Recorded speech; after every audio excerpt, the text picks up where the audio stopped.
Global માર્કેટ્સની update સાથે જોડાયા છે સહયોગી નીરજ કંસારા. Niraj, good morning. કઈ રીતે આજે વૈશ્વિક બજારો તરફથી હેન્ડઓવર છે? જી ગુડ મોર્નિંગ ચાંદીને. આજનું જે સંકેતો છે થોડાક આપણને તેજી સાથે મળતા દેખાઈ રહ્યા છે, કારણ કે જો ગઈકાલે અમેરિકાના બજારોમાં ફરી આપણને એક વખત તેજી જોવા મળી હતી. ડાઉ જોન્સ લગભગ તમને 600 પોઈન્ટ વધતો દેખાયો. નાસ્ડેકમાં એક સારી તેજી રહી. S&P 500માં પણ અહીંયા તેજી રહી, પરંતુ ખાસ કરીને નાસ્ડેકની અંદર એક આઉટ પરફોર્મન્સ જોવા મળ્યું. અહીંયા તમને માઇક્રોસોફ્ટ છે, એમેઝોન છે, આ બેના શેર તો ચાલ્યા, પરંતુ યુનાઇટેડ હેલ્થ કે જેનું ડાઉની અંદર સૌથી વધારે ભારણ છે એ શેરની અંદર પણ ગઈકાલે સારો ઉછાળો જોવા મળ્યો, જેને પગલે ડાઉની અંદર એક મોટી તેજી આપણને આવતી જોવા મળી. હવે અહીંયાથી ખાસ કરીને જો એક મોંઘવારીના આંકડા આવ્યા, ગઈકાલે મોંઘવારી વધતી દેખાઈ, તે છતાં પણ બજારોમાં તેજી જોવા મળી છે. હવે 17 સપ્ટેમ્બરની જે બેઠક છે ફેડની, એના પર આપણે આશા રાખીને બેઠા છે કે ત્યાં આગળ 5% વ્યાજદર કાપ આપણને આવતો દેખાય. પરંતુ મોંઘવારીના આંકડા પર નજર કરી લઈએ તો જો જુલાઈમાં જે 0.2% પર આપણને રિટેલ મોંઘવારી હતી, તે ઓગસ્ટ મહિનામાં 0.4% પર પહોંચતી જોવા મળી છે. અને છેલ્લા 5 મહિનાની અંદર સૌથી વધારે વધારો અહીંયા નોંધાયો છે. કોર મોંઘવારીની વાત કરી લઈએ તો અત્યારે ત્યાં આગળ કોઈ ફેરફાર જોવા નથી મળી રહ્યો. 0.3%ની ઉપર સ્થિર છે, પરંતુ CPI દર જે રીતથી વધતો જોવા મળ્યો છે એ થોડોક ચિંતાનો વિષય છે.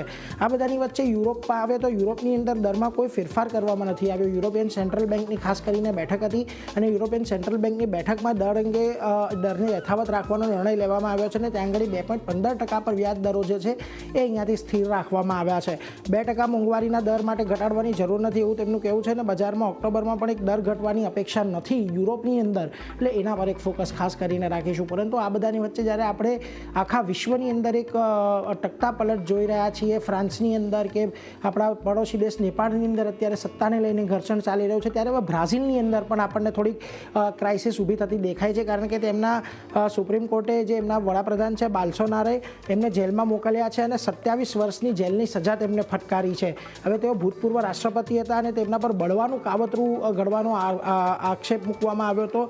હાલ લુલા દા સિલ્વા છે, બ્રાઝિલના રાષ્ટ્રપતિ છે, તો બાલ્સોનારે વિરુદ્ધ તેમને ખાસ કરીને એક રાજકીય ખટરાક, પરંતુ જે પ્રકારે એમને જેલમાં મોકલવામાં આવ્યા છે, બ્રાઝિલમાં પણ એક ઘર્ષણની એક શક્યતાઓ અત્યારે નકારી શકાય એમ નથી, એટલે એના પર પણ એક નજર રાખવાનો. બીજી તરફ અહીંયાથી બજાર સિવાય આપણે ખાસ ક્યાં નજર રાખવાની છે તો જો ડોલર ઇન્ડેક્સ 98 પર અત્યારે આપણને યથાવત રહેતો જોવા મળી રહ્યો છે. ગઈકાલે આપણે જોયું રૂપિયો એક રેકોર્ડ નીચલા સ્તર પર આપણને ખાસ કરીને જતો જોવા મળ્યો. આ ઉપરાંત તમને જે ક્રૂડના ભાવ છે એની અંદર ઘટાડો આવ્યો.